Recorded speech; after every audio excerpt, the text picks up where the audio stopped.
Listen to Rapanja. Here's a little clip from our next Focus Scope show. Anyways, how this came about is the director, she tells me, you need to get out there with the people, get out of here. I say, where do you want me to go? She says, go to Parliament, see if Dr. Cham's a Chinese spy. I don't care.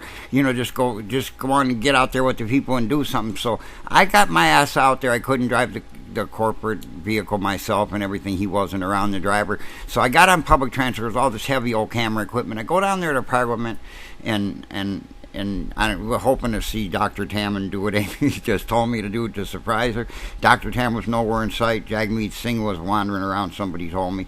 Anyway, so I was going to say, okay, at least I talked Jaggy. Then I heard some noise up on the hill, and I walk over there, and here's this one guy, and apparently this guy's taking on the Taliban all by himself, and the Canadian government and American too, and he's out there, and this one guy, this one guy, he's got a couple people around him and everything's trying to do something. So here's a preview to that Focus Scope. To our next Focus Scope, and I hope you people enjoy this. This guy is really, really trying to do something. More people should be like him, and if anybody can get down there and support him. Jag-meed Singh just walked on by like the guy didn't even exist. Anyways, here you go. Here's a preview to that. You guys should like this. Immigrant and you have press. Okay, please. I used to. Those ones are now the only country that is selling this online. Voice of America in the States. I'm based here in Canada. Would you like to tell the North American people? Would you like to tell the North American people what you're doing here? Apparently, you're on a hunger strike. I am. Yeah, it's been 4 days. I'm just trying to get people to understand what is going on in Afghanistan. The coalition forces left a bunch of billions of dollars, not just a bunch, but billions of dollars of weapons in Afghanistan, and overnight they handed it over to the Taliban. Yeah, like morons. And the Pakistani ISI. Okay, so that means they're working together with those people for whatever grand plan that they have. But right now, those people are using the weapons to kill the other half of Afghanistan. Okay, Afghans would have never been able to buy those weapons, never been able to make those weapons. It just came somewhere from the heavens, and then. No, it didn't come from the heavens. Joe Biden and Trudeau left it there like idiots. Yeah.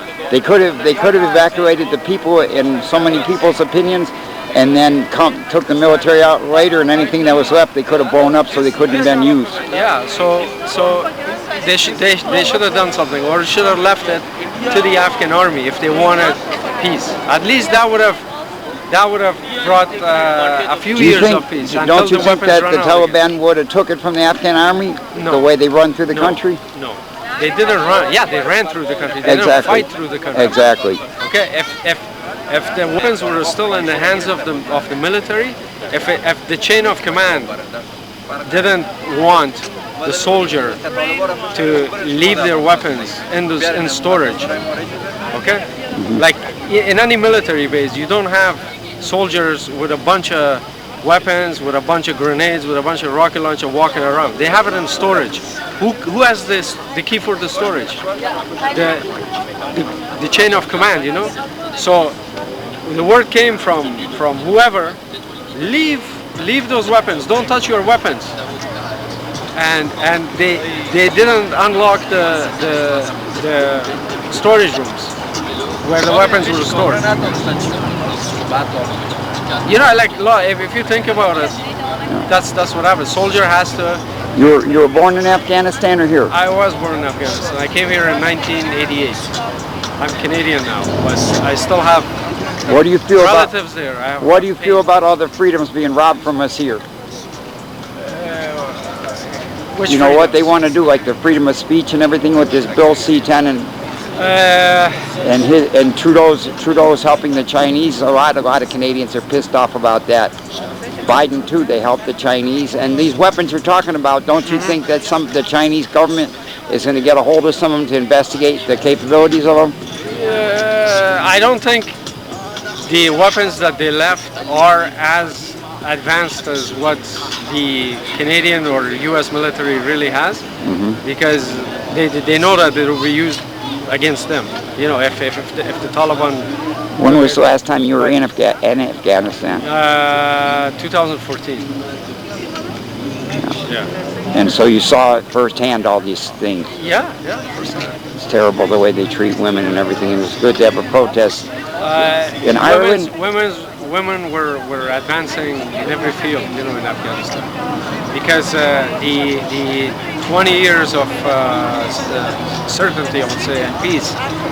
People were relaxing. People were getting educated. They were understanding things. You know, they were like, you know, war is not good and so on. That's the other reason that people didn't fight the Taliban. Okay? And then they just run to Pakistan and hide. If they do start fighting, they will go and hide in Pakistan. And then, why? Why is that? Because ISI is an ally of Taliban and an ally of us Canadians. So that's why I'm here, actually, to tell the Canadian government, to tell their Pakistani allies, the ISI, not the people, but the ISI, the government. Has any politicians from Parliament spoken with you yet? No, only Jag-meed Singh did, and he basically ignored the issue. Yeah, exactly. I was to the debate the other night. It was a total shit show. Yeah. Just all liberal posters, 2,000, maybe 2,000 posters on street lamps. Everyone was conservative. I mean, everyone is liberal. Not one conservative sign out there. It was terrible. It was like orchestrated. They didn't talk too much about Afghanistan. When somebody brought up Afghanistan, the same as Jag-meed Singh done to you, they just ignored it. Yeah. I was there firsthand, so I know. And that's why when I saw that in the media, there wasn't enough. They weren't making this a world issue, you know, like current event. That's why I came. Okay, and what was your name again? Fahim Shoja. Okay, Fahim, we're going to have you on. This is a pretty good talk we have here. We'll have you on tonight. Do you have an email address? You can write it down for me, and I'll send you a copy of it. I'll do that. All right, thank you. All right, I'm